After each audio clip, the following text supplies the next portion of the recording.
அது நம்ம மீனிங் கொடுக்குறோம். ஓகே, ஒரு மெடிடேஷன்ல உட்காரும் போது ஏதோ ஒரு காக்கா வந்தது.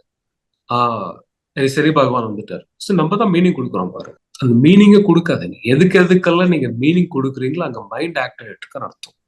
அந்த மீனிங்கே கொடுக்காத ஸ்டேட், அந்த no mind state, no sound state, no nothing, எதுவுமே இருக்காது. அந்த ஸ்டேட்ல தான் அதுதான் உங்களோட சகஜமான ஸ்திதி. அது அந்த ஸ்டேட்ல தான் உங்களுக்கு கடவுள்ன்றது உங்களுக்கு புரிதல் வரும். நீங்க தான் ஆன்மான்ற விஷயம் உங்களுக்கு புரிதல் வரும்.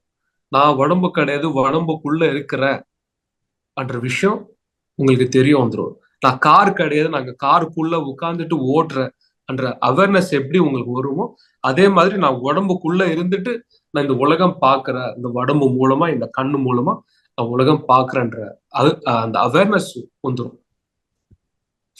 இப்போதுக்கு நான் சொல்லும் போது உங்களுக்கு தியரிட்டிக்கலா புரியும், தியரி தான் புரியும்.